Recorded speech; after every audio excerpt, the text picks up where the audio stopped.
Thank you so much for coming to my channel, everyone. A lot of real estate investors got into real estate investing because they like to create financial freedom. They would like to retire early and also leave a legacy for their kids. But are you really financially healthy? So today, let's take a look at with our guest, Kylie Griggs, to see how we can become more financially healthier. So Kylie is the founder of Sparrow Financial Group. She is a qualified associate financial planner and on her way to the Golden Standard Certified Financial Planner. So her mission when she started the company is to make financial planning easy to understand and also more accessible for real estate investors who actually need financial planning. So without further ado, Kylie, please. Hey Kai, thanks for having me. Pleasure. Thank you so much for being here. So why do people invest in real estate in your opinion? Real estate can be a pretty powerful tool for building wealth because it allows you to leverage someone else's money that you borrow to generate investment returns for yourself. On top of that, if you get into the business of owning rental properties, theoretically it would be your tenant who's the one to service that debt for you. I think people of all ages and generations are facing a unique set of challenges in today's economic climate. For example, the cost of education has steadily risen at twice the rate of inflation, while entry-level salaries have essentially been frozen in a lot of industries since our last recession in 2008. Add to that the fact that people tend to wait longer to get married, so they're relying on a single income to get by for longer.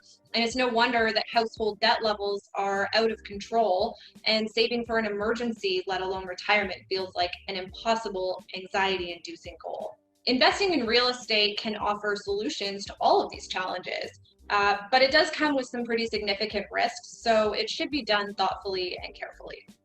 Yeah, thank you so much for sharing your thoughts, Kylie. That's a great point. So for people who are newer to this real estate investing game, so besides saving up for the down payment, I know a lot of financial planners really suggest people to have an emergency fund. How does that really work and why is it important? If you're looking to buy an income property, you are going to need to save up a healthy reserve fund to cover unexpected costs. Things like repairs, renovations, you might have a sudden vacancy, or maybe your tenant loses their job and now they're not able to pay the rent. I think a lot of landlords are dealing with this situation right now, and it's been hard for them. So I really can't stress enough how important it is to have a reserve fund. Now, how much money you need to have in your reserve fund really depends on your broader financial big picture. Make sure you have at least 6 months or 3 months mortgage or 6 months mortgage. But I mean, any host of things could happen. And if you're left with a vacancy for 3 to 6 months and that eats up all of your reserve, how are you going to replenish that? So as a financial planner, I would look at someone's entire financial big picture to see what exposure to risk is there and what is the most practical way to cover that off from a more holistic approach. Thank you so much for sharing your thoughts on the emergency fund. So for people who are starting out, what are the common mistakes you're seeing? Oh, mistakes, yeah. I've talked to a lot of people who either don't take the risks of investing in real estate seriously, or they simply think that they need to accept some stress and financial hardship in order to be successful in real estate investing. As well-intentioned as these folks are, they tend to be the least prepared to face financial setbacks like the ones that we just talked about.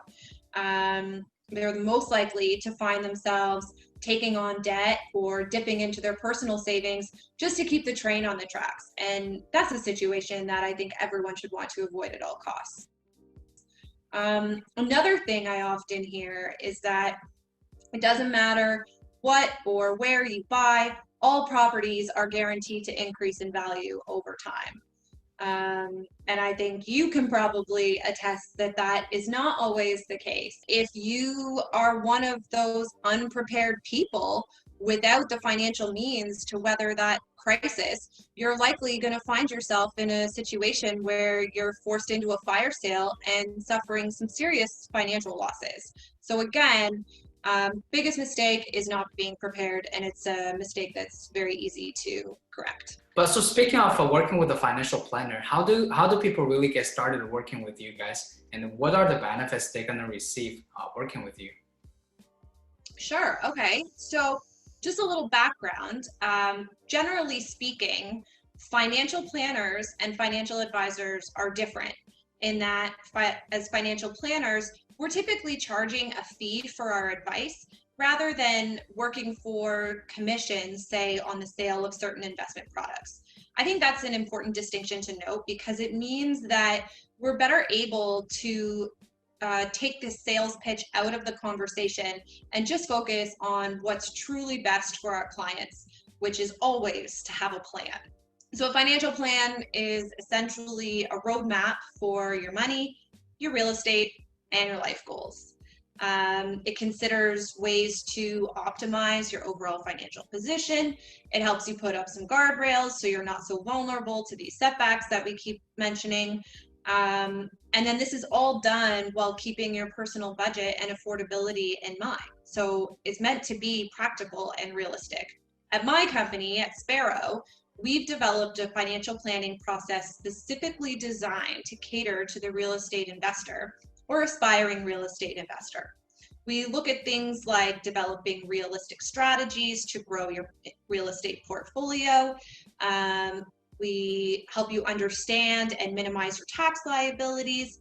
We look at risk mitigation and exit strategies and so much more. Certainly, it's always good to have more professionals on your power team.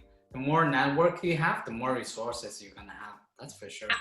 Absolutely. And just to add to that, I think it's important the team that you have in place are also able to work together. So for example, if I'm writing a financial plan for someone that includes tax considerations or estate or legal considerations, I'm going to bring the accountant, the lawyer, the mortgage broker, if we're looking at developing long-term investment strategies, into the conversation to make sure that not only that you're receiving advice that's cohesive from all angles, but also to avoid surprises or situations where I've given you advice from one perspective and now it turns out that it actually doesn't make sense somewhere else. So we strive to limit that situation and collaborate with other professionals.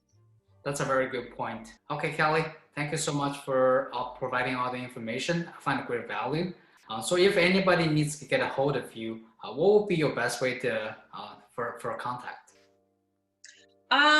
Yeah, I'm very accessible. You can email me at Kylie@sparrowfinancialgroup.com. You can find me on Instagram at SparrowFG, on Facebook at SparrowFGI, or you can phone our office at 519-841-9378. That's perfect. Thank you so much again, Kylie, for providing great information. And real estate investors, ladies and gentlemen, I hope you find great value. Having a financial planner on your team can definitely help you visualize the financial standing, making sure you're always on track, and probably make you more motivated as well because you know exactly where you are and where exactly you're heading. So once again, I hope you find great value in today's session.